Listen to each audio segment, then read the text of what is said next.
strength rather than a giver. Madame Blavatsky had Master Elnoya, Saint Germain, Kudhumai, Sanat Kumara, Sananda, Aleister Crowley, M.C. Gregor Mather, Frater Akkad, Krishnamurti, Ledbetter, and Besant, all immortal masters of astral travel and devoted members of Great White Brotherhood. Reason 69 Rare images of a sundog, the view of our binary suns, sometimes even appearing as three suns. These are government facilities fully staffed located far away from civilization on the poles, which are the only places you can see this phenomena. These places don't get visitors often, and if they do, they are not civilians. With this arsenal, Thule hatched a deeper plan in conjunction with the paranormal division of the Third Reich. Deros, their contact who wrote the new Emerald Tables of Thoth, dwelled in the underground city of Agartha. The paranormal division was said to receive more funding than Hitler's total armament division due to its importance to the Reich. They lay burdened with the task of gathering all the powerful shrines from around the world, which eventually ended up in the vaults of the British Museum.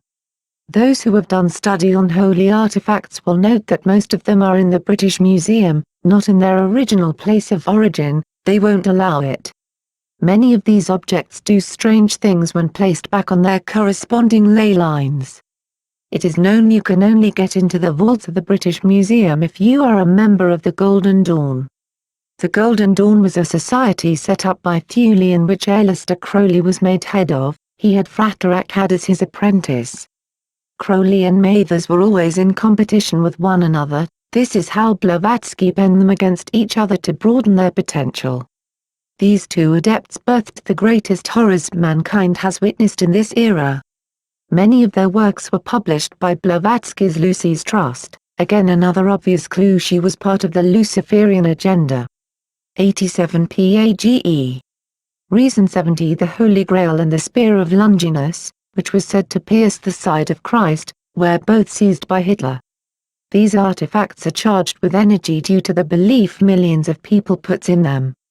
Childhood stories of knights, princesses, and dragons all serve to mold the mind for future indoctrination. Most of these items had much different histories. The real Grail was not even the chalice, it was a succession of women carrying pure bloodlines, like Mary. Aleister was far more sadistic than M.C. Gregor. It was he the beast decided to incarnate in. That did not go without the key use of M.C. Gregor, who had a gift for languages. M.C. Gregor was set to the task of translating the Keys of Solomon from ancient Hebrew to Latin and English. This had never been done, and it was awaited by every magician of the time, especially since not many had access to the libraries in the British Museum. After translation, M.C. Gregor's life was very short, and his scribe admits he had been affected by some curse which the book even warns of, called the reflux current. Dan Brown is scheduled to release his rendition of the Keys of Solomon to follow up his Angels and Demons. I sure hope you are off this plane when this hits the media and people in their curiosity download the original book, which is also available for free. The beast has incarnated in several men such as Jack Parsons, the creator of the nuclear bomb, who was also a Satanist, Albert Pike, the 33 Mason responsible for bringing new forms of the corrupted Brotherhood to the US, and of course Crowley, who set Leviathan free. As they completed the circle of ceremony, all was silent. Everything that needed to be said was said, the order, perfect, the incense, in measure, the offerings received, investments they waited, and as time passed they assumed the ritual to be barren. Then there was a flash of energy as the portal opened, a green trapezoid, many collapsed with the sudden change in temperature as the deep cold permeated the room. They had done it, they had unleashed the ancient forbidden one. What have they done? They have released Leviathan, who is see through you. Aleister Crowley's ritualistic experiments in Loch Ness. 88 PAGE.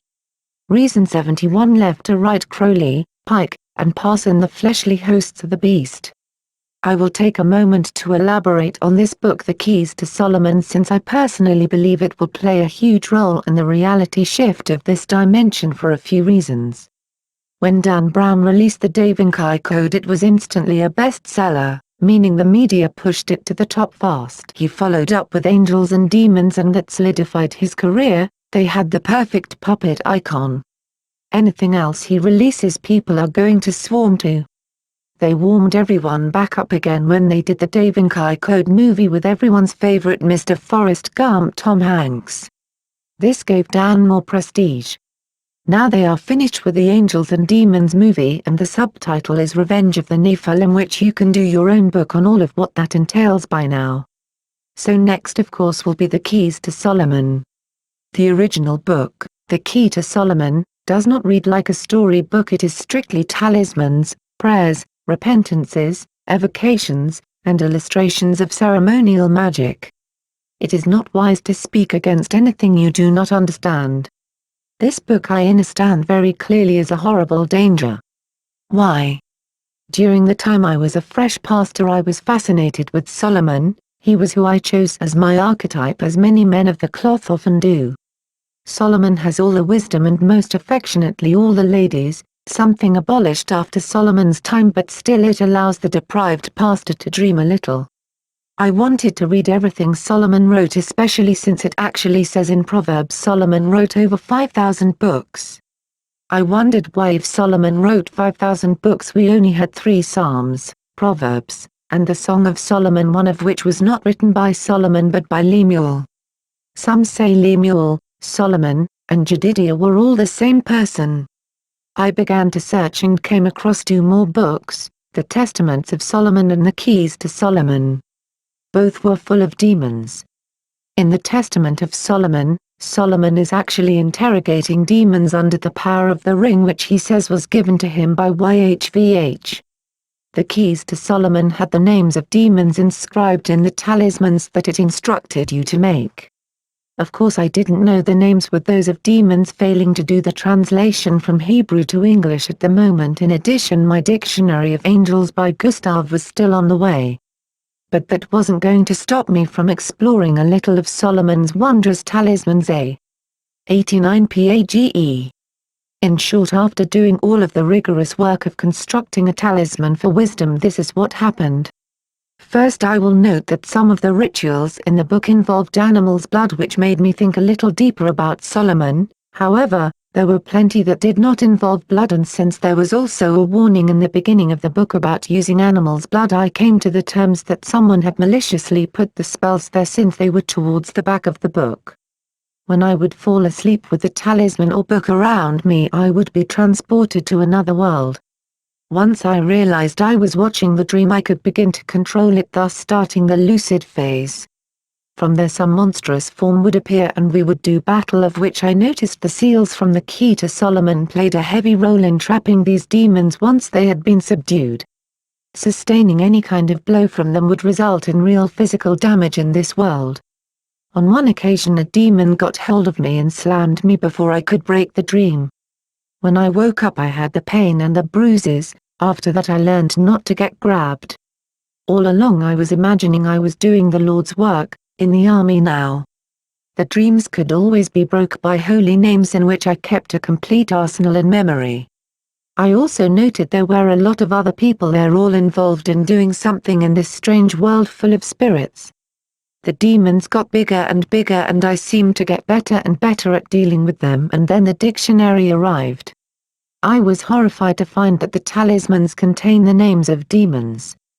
What I now know is that all the demons I was fighting I had evoked, and if I had lost they could have done damage to my soul.